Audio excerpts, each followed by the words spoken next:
Welcome to Wednesday Q&A, where you all ask the questions and we answer. I am joined, as always, by my amazing, ridiculously gorgeous co-host, friend, lit instructor, physical therapist, Kristen Williams. Ah, ah. Anyway, we have to put in like a drum roll. I know, or like a Yeah. little crowd reaction. Mhm. Hi, Laura. Hi, everybody. Welcome to Q&A. So glad to be here. I'm going to start us off today. So let's go ahead. We got a question from our dear Aussie friend, Julie Miller. She says, I have a question for the podcast for you and Laura. A friend has a 7-year-old son that walks on the balls of his feet more often than not. He mentioned that there are a few males in his family, now adults, that do the same. His son has been given orthotics. Is this a hereditary thing? What is going on? Why? And what can be done? Thanks. So this is definitely something that we do see. And I don't know if there is a hereditary component, but I would guess that there is, because I have seen the same thing where, or could it be learned also from parent to, child to parent? And this is not uncommon. It is not necessarily something to be worried about per se, although I know that there is a lot that can be done to help mitigate this. That can be a neurological component. It can be a neural mapping component. It can be a tone, meaning like a reflexive tone, that sometimes giving good feedback to the lower extremities, whether it is a tactile, like I've seen people use kinesio tape just to give that reminder to lengthen the muscle.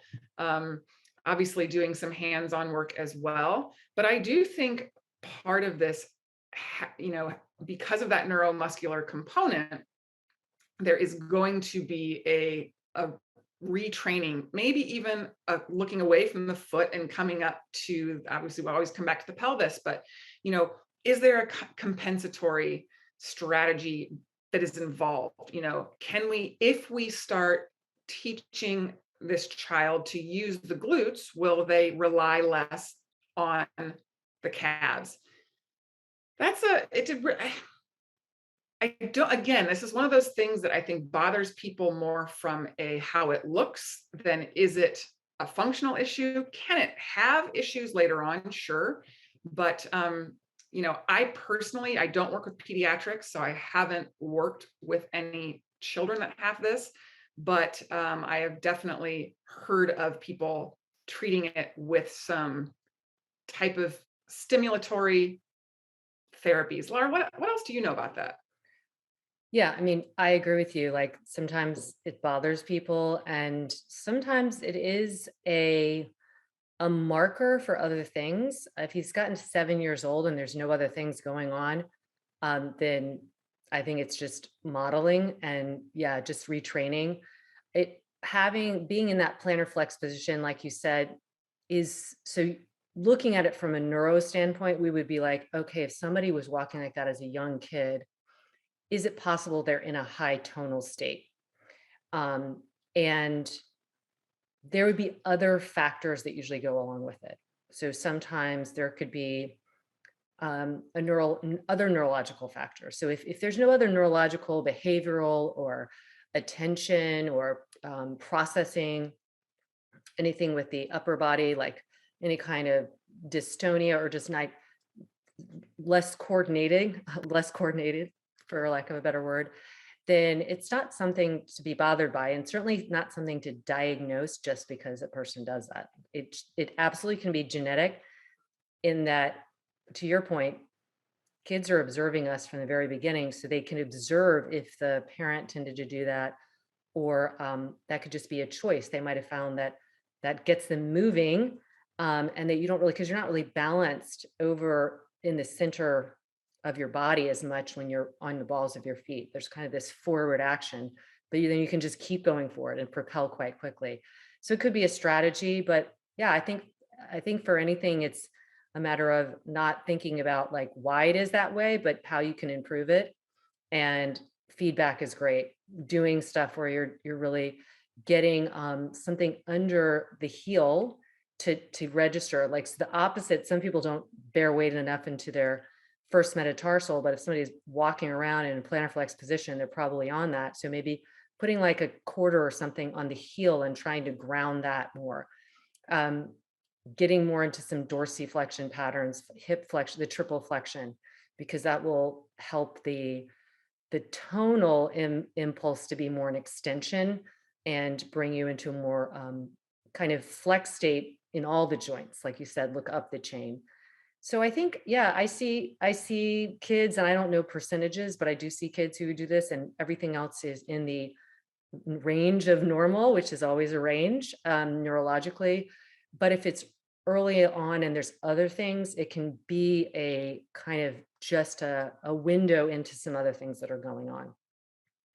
Yeah, when we were in Costa Rica, one of our clients who came with us, we Ron and I were doing her sequencing class, and I was assisting. And her son, right around the same age, was doing this, and she had this great idea. We were making up a class, and she said, "I want to create something for him. What do you think I could do?" And a lot of what we talked about was, first of all, this kid's only 7, so make it fun. They Hmm. don't like to do the work. So we were talking, down dog, where she can get her hands on his calves and, give him some pressure, give him some stroking where he can feel that, kind of like you said with a quarter. Working on the baby bear walks, where again, you're in that flexed position where you're naturally going to go into dorsiflexion. That's pulling the toes towards the knee, which is the opposite of what they want to walk around and do. So we were coming up with all these fun little yoga type moves that would help him naturally go out of that pattern so he can experience that, and then the brain can get that feedback. So I love that you brought up the strategies to maybe assist. That was a really fun exercise to go through. Yeah, and our reset, that we do in every lit class really is balancing the nervous system, the neurological system, balancing that more extended pattern and flex, so it's going through that is great because that's going through all of those developmental stages that we want the children to go through, and maybe reinforcing some of the the flexion and the core integration. Because my instinct too is if somebody was really walking around on the balls of their feet in an extended pattern, they probably aren't going into their deep core proximal muscles. You might get a little rib flaring with that because the pelvis is going to be probably a little bit driving forward, and the ribs would go with it. So it's just like a drive, like think of like an extended pattern where everything goes like that. How do you bring it more to the central axis? So doing some good deep core work. Yeah. All right. Great question. Next question we have. This is from Denise. My knees pop on a daily basis, several times a day. Is there a suck thing as buildup or something? They pop constantly throughout the day, and I feel the tendency to pop them, not out of habit, although maybe that could be, but more so because I feel almost the need to, like there's pockets of air inside or something to that effect. You want to address Yeah, that first? Yeah. I mean, knee popping, again, I would wonder if it is like what she's describing, that kind of release of air, or if it's like my knees, which I admit, runner, rehab, I still run, but more crunchy. And it's only when I go down and up, down and up, that it's Rice Krispie sounding, that's more of a crepitus.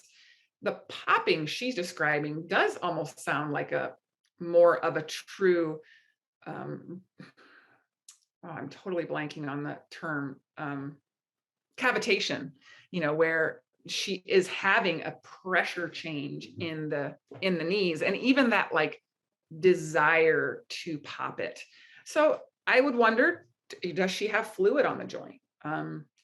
Does she have a hypermobile joint where there is some extra joint space? As a rule, we say don't really worry about popping unless it's painful, unless there's an actual mechanical shift going on with it. because we are loud individuals. Um, and that's just the way it is. I mean, the knees are our largest joint, but they aren't super mobile. So, mobile by way of compared to the shoulder or the hip. They're really just flexing and extending with a little bit of, intrinsic rotation as they kind of screw in and unscrew in that end range of extension. But, my question would be, is there swelling that goes along with it? Is it ever painful? If not, I wouldn't worry about it so much, but to treat it, I would probably, take a look at how the rest of the body is doing. How is her core strength? How is her quad to hamstring strength, her calf strength? How is the knee joint mobility? Where can we start to maybe how are their hips moving? Are her hips super tight so she's moving excessively in the knees? What can we do as a full unit, meaning the entire body? What can we look at holistically? To create a little bit more homeostasis where she's sharing the load, because the knees really shouldn't be making noise per se, but it's not uncommon for that to occur. What else do you have to add to that, Laura? Yeah, my only thought is, again, yeah, noise doesn't bother me. And it does sound like a pressure thing, like you're talking about that cavitation. And the knee cap, the patella, is a sesamoid bone, similar to what you have um, around you have it in your first metatarsal. And anytime you have a sesamoid bone, that bone is really used as a lever, that helps to create movement and a force production. So over something. So it's gliding over, between the femur and tibia, and it's helping the knee extend. So the quadricep tendon, and also just to let that shin move forward. So the sesamoid bone, I think in general that, and again, around the first metatarsal, um, there can be some popping. I think that kind of that, especially if it's been still for a while or held in one position. And I think that could be what she's experiencing. If it's crepitus, like you're talking about, then that will be noisy, but sound more crackly or grindy. And nonetheless, it's always good to use that as an opportunity to think about, like, so my big toe, because of that sesamoid bone there, like if I do a couple push-offs, rising up on the ball of the foot, sometimes it'll make a little pop noise and it feels almost better after it's done that. It's like I haven't gone into that in range of a toe extension to really get or toe flexion to get that. And so I use that as an example, because that just means like, oh, I need to mobilize my toe more because it's been in one position. So I think examine, like, why is it popping? Maybe it's just that you needed to move it more. You've been like, after sitting for a while, it pops. I always go back to my brothers who have had poppy, loud knees, and that isn't crepitus since we were kids. Like I always would joke, like coming up and down the stairs, I could hear them. I thought they could never sneak out because they would be discovered. It's like creaking boards, but it wasn't the crepitus. It was the popping of that volume, that force change, and making that like bubble pop. So yeah, I wouldn't worry about it, but examine like your movement, and maybe you need to move more. Maybe you need to move in a more balanced way in your hip and your knee and your ankle. And that still might remain there. And so maybe it's there after you've been in a flex position for a while and get up and start walking. And it's just kind of reshifting that air pocket over that sesamoid bone. All right, this question is, I don't know who this is from. Unfortunately, when I copied it, I left out the person, but it's, hey, Laura and KB. I have a question for the podcast. It's about my mom. She's 60 years old plus, but still a fit woman. She loves going for long walks, gardening, cruising on her e-bike, hiking in the mountains. She used to work a desk job half-time and is now sitting in front of her laptop as well. For the past few months, she was suffering from a lot of pain. First, it came on the side of her right hip, and doctors told her that her bursa is inflamed. But the problem that bothers her most is her left side. She says she has pain going from her lumbar vertebra down almost to her left sit bone. It's a 3 to 4 centimeter wide strip of pain that also radiates to the left side. I've never heard her complain about pain, but she says it's an 8 out of 10 pain and she doesn't know what to do. Last night was the first time she couldn't sleep because of her pain. Her young she put in parentheses, PT is super cute, but says it's arthrosis of the bone, and she recommends to not treat it with anything but ice. Well, disagree there. Hard pass. I mean, this is like this is like a billboard. You're like, okay, this is obviously a piriformis kind of syndrome slash sciatica, something. This is kind of classic presentation where it starts around the back and then kind of goes into the buttock and then down the leg.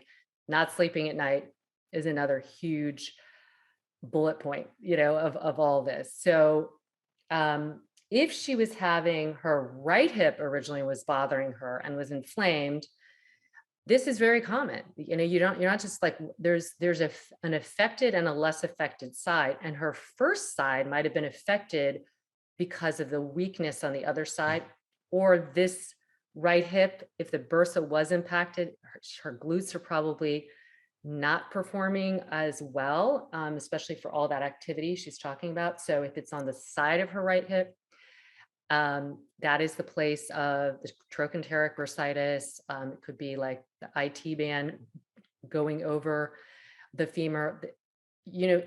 That all of this is information that basically says she's probably not stabilizing as well as she needs to in the pelvis, because her gluteal muscles and perhaps deeper abdominal and back muscles are not doing as much of a job stabilizing so that she can move her hips freely.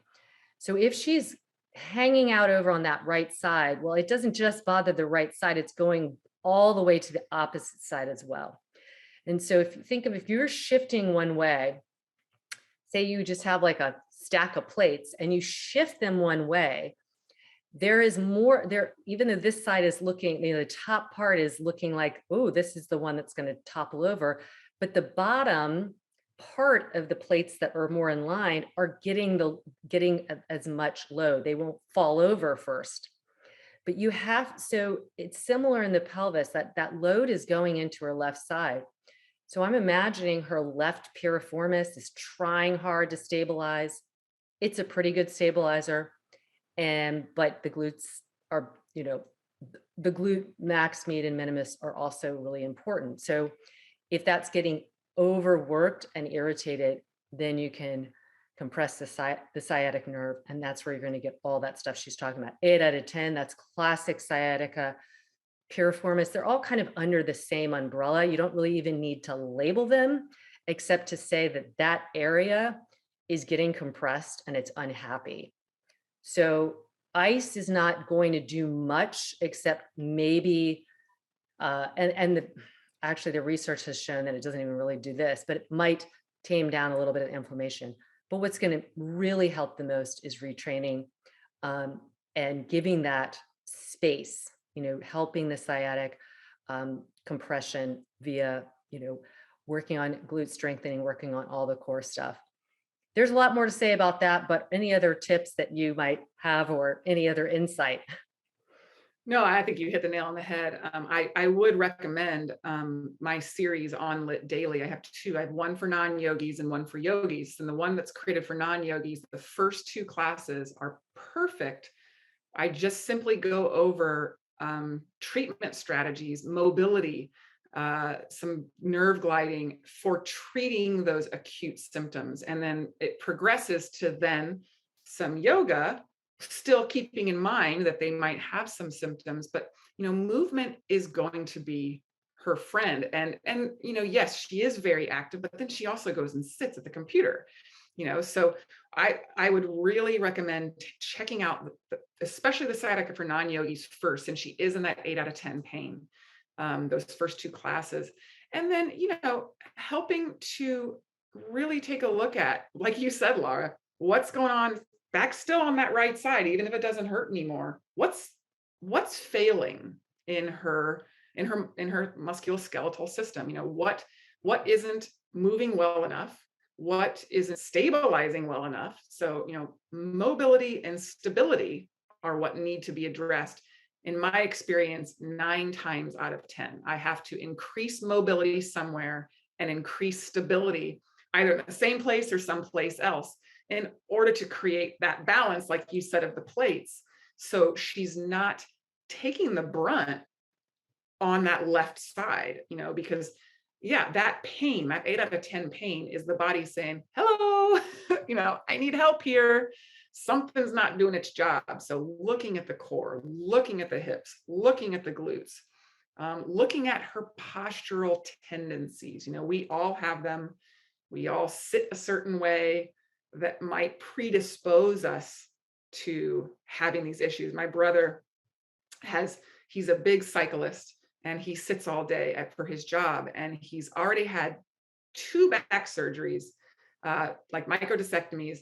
And he said, KB, and it's starting to bother him again. And he's like, I'm planking, I'm bird dogging. And I said, let me take a look at you, because I live in another state. So finally we was home this weekend, and I just had, can you bend back, just to see his mobility? None, like literally no spinal mobility, no hip mobility. He needs mobility as much, if not more, than the guy works out like a fiend. He is strong. He has pretty decent core strength, but Lord have mercy, if you're not moving, one area is going to take it. And for him, it's his low back. And he's like, well, I can just go get an MRI. I'm like, you don't need an MRI. You don't need a shot. You need movement. You need movement in another plane that isn't sagittal, bent over all the time. So really just try to introduce some ways for the body to heal itself. And it's going to heal itself through mobility and stability, i.e. being more adaptable in our daily life. Amen. I mean, this is this person, insert anybody. Like, I just had an athlete and low back stuff, very young. And so it's mobility, stability, but it's also this adaptability factor. Like, how quickly are the core stabilizers coming on before movement is happening, right? And this happens a lot with athletes, and this could be happening with your mom because she's had many more years to kind of adapt to one way. And that is, she might not be that weak in the glutes, or her deep core abdominals and back, but they're not coming on as quickly as they need to before movement happens. And so it's a going slow and bringing it into really small movements, and then adding a joint movement without a lot of demand. So like in supine, for instance, to get your hips more mobile, start there, because you don't have too much, it's easy to move there, or sideline, before you start adding it against gravity standing or with one leg in the air or something like that. Because you want those stabilizers, meaning everything around the spine, around the shoulder girdle, inside the bowl of pelvis, to turn on before you start moving, not kind of gradually get in the game. Because if they don't, then all like the piriformis is kind of coming in. It is somewhat of a stabilizer, but it's really an external rotator because of the origin insertion. You can look at that. It is not that big of a muscle. So if it's trying to stabilize the pelvis, it's not going to be as successful as a combination of that with the gluteals and the transverse coming on and all that. So it's also that, how quickly are those? And that's what, when you go to PT or anyone, really look for somebody who's looking at all of these parts: stability, mobility, and then how quickly your body intelligence is to adapt quickly to the demand. And that means holding to center right as you start to move a joint, not start moving a joint and then those muscles kind of come in and try and stabilize a little bit. They've got to be on, and then that joint moves. Yeah. So get back to us. All right, everybody, as always, this is so fun. We could talk for hours about this stuff. So make sure you send us questions. You can direct message me at lara.hyman on Instagram. And you can direct message me at kbwilliams99, or you can email us at support@lityoga.com.